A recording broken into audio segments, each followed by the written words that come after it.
From 11:59 p.m. tonight, the following changes to restrictions will be made. There will be no time limit on leaving your home for exercise or for socialising.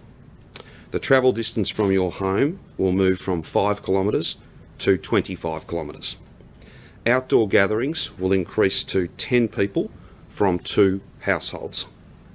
The following settings will be open, subject to, of course, COVID-safe conditions. Tennis, skate parks, golf.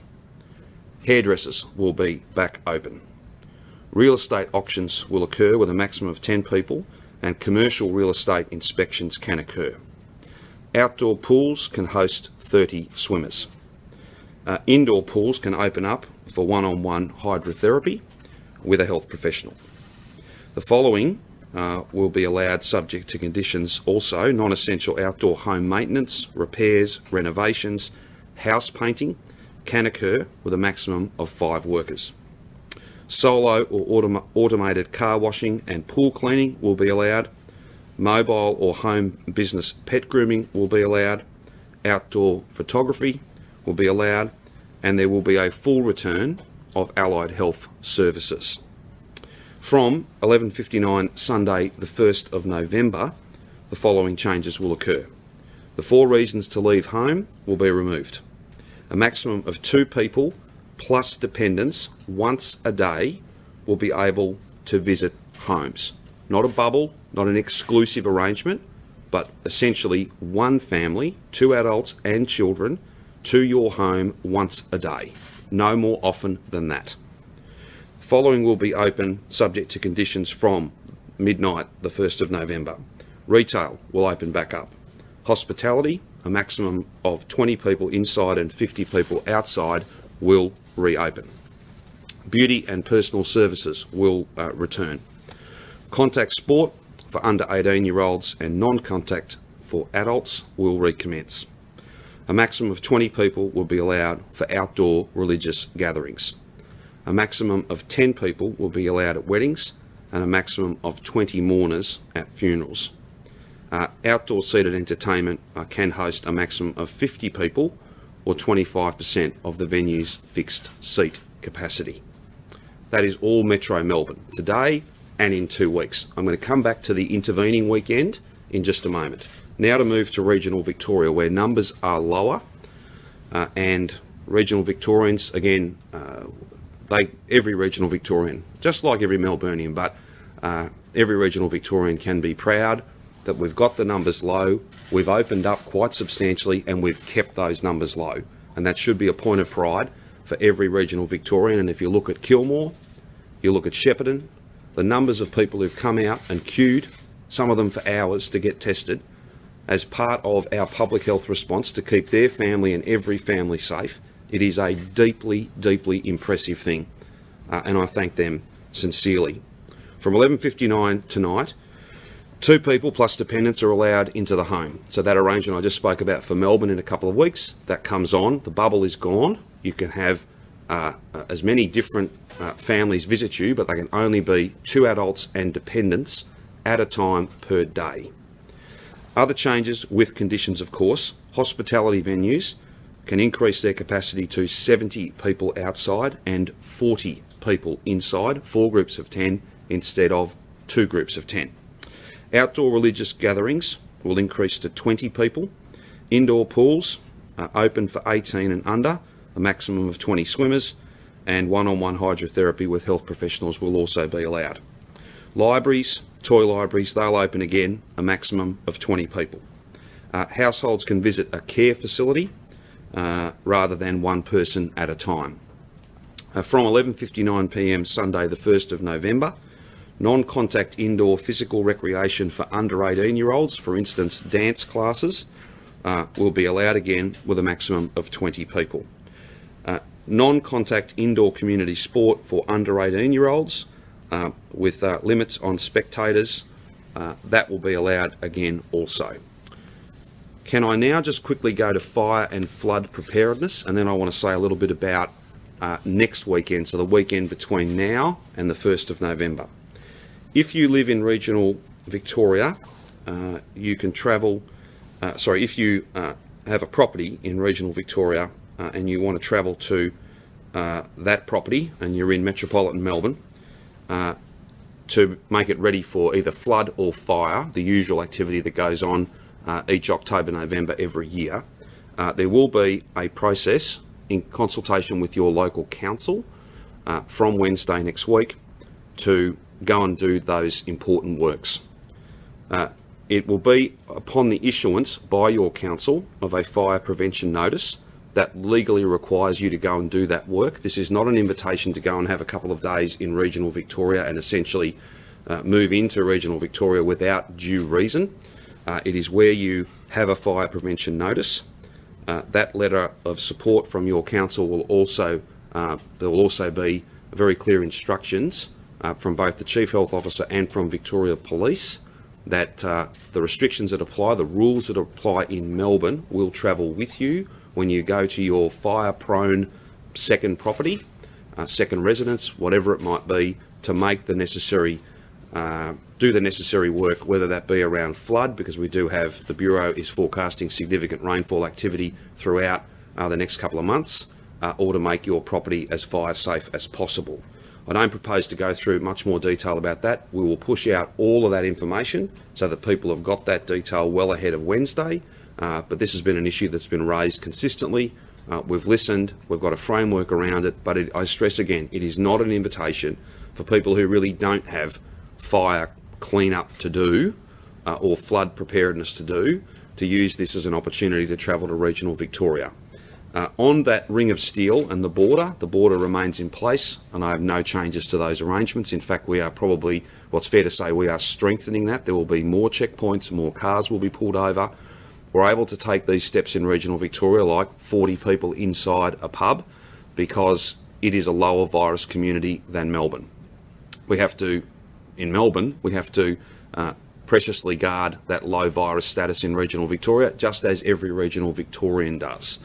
That won't be there forever. We will have freedom of movement within our state when it is safe to do that. But that is not now. So we have to keep only those who need to and have a lawful reason to travel to regional Victoria can in fact do that. And if you don't have a lawful reason, you have a greater chance now than at any time that you will be pulled up and you will be asked why you are travelling to regional Victoria, and if you do not have a lawful reason, then there is a very substantial financial penalty, just under $5,000. We don't want to be issuing any of those fines.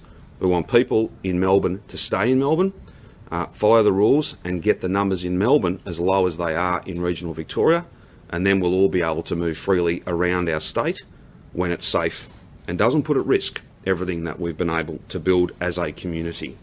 Now, in terms of the intervening weekend, with case numbers this low, it moves less to be about numbers and is much more about the stories that sit behind those numbers.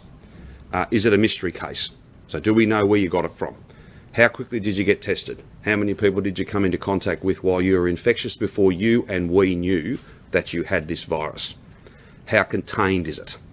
All of those quite qualitative things become just as important as the numbers on any given day. We are very confident that we, by the 1st of November, will be able to, almost as a default setting, proceed to open all the settings that I have listed today. However, if through the course of this week we see further low numbers and a sense of certainty in the stories and circumstances that sit behind each of those case numbers, there is an opportunity that we can bring forward the things that are scheduled for the 1st of November. The way that would work, rather than us assuming, the Chief Health Officer, myself, the Health Minister and many, many others, assuming that we know what will happen each day this week, we have to wait and see what happens each day this week. I hope, and we'll all be working very hard, and I ask Victorians to keep working very hard each day this week so that we can stand up here next Sunday and make further announcements that what is slated for the 1st of November can be brought forward. I hasten to add, it will not be on Sunday with immediate effect Sunday night. There would be a couple of days to make sure that venues, for instance, were COVID safe and COVID ready. At this stage, we've set out a timeline, some important things today, the balance of that third step in 2 weeks' time.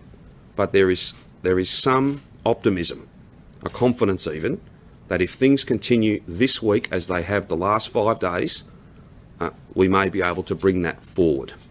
I don't want to speculate any further than that, and it's on us. It's everyone across the state, particularly those in metropolitan Melbourne. If we continue to follow these rules, if we enjoy these freedoms but do it in a COVID-safe way, the things I've announced today, then there is every chance that we are able to bring that 1st of November deadline forward and find that next big step towards COVID, take that next big step towards COVID normal some days ahead of the 1st of November. Now, I know and understand that not everything everybody wanted is in the announcements I've made today. I just make this point. I've announced today what is safe. I've announced today what is safe but will not undermine the sacrifice, the hard work, the pain, the amazing efforts that Victorians have put in, and quite frankly, on an international scale, the quite amazing job that we as Victorians have done to drive these case numbers from more than 700 down to single figures for 5 days in a row. If we could do more today safely, of course we would. No rules, no restrictions will be on longer than they need to be. I know it's frustrating. I know there's a lot of pain out there in the community.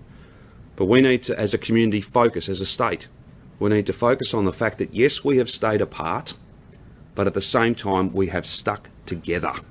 We have looked out for each other. We have achieved quite amazing things. That is something to be optimistic about. We'll be able to take these steps because they are safe steps.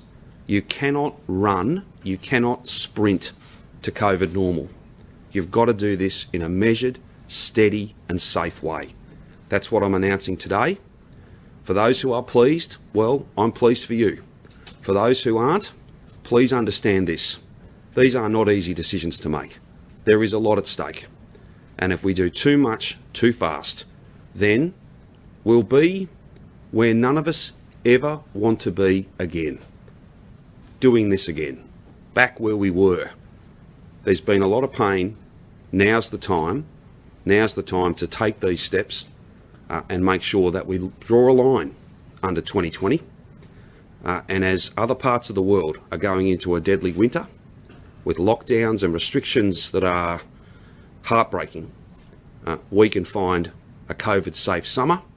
We can build a COVID normal 2021. One final point from me before I ask Martin to add to my comments, or maybe the Chief Health Officer. I just want to just say a couple of things about the grand final. Now, the grand final is very different this year, very different for obvious reasons. And whilst I know that many people would normally spend time with family and friends to celebrate that day, whether their team's in the grand final or not, it's a big part of who we are. But your household and only the members of your household, that's how grand final day has to be. You can't have friends over into your home. You can't pretend that it's over because we all desperately want it to be. As important as that is, as in a cultural sense, in a very passionate way, for every single footy fan across our state, it's not worth risking all that we've done, all that we've built, all that we can do in just a few days' time by having gatherings that are unsafe. I do not have enough time today to explain and go through and give you case study after case study after case study of people who quite innocently have visited others in their home. A group of 10, a group of 15, a group of 20. At the start of the visit, there's one person with coronavirus. At the end of the visit, everyone's got it. And then they go back to their households and it spreads and spreads and spreads. We can't have that happen.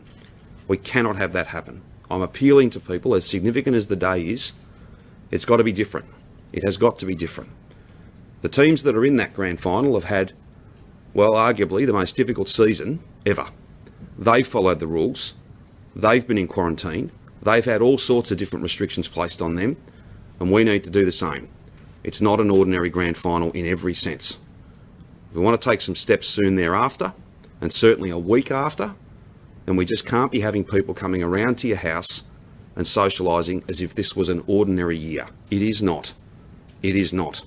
And no barbecue with friends on that day or any day is worth giving everything we've built back and making sure that it counts for nothing. That's not our strategy, but I just wanted to call that out because I know it's a significant day for all of us. But this is a very different year indeed.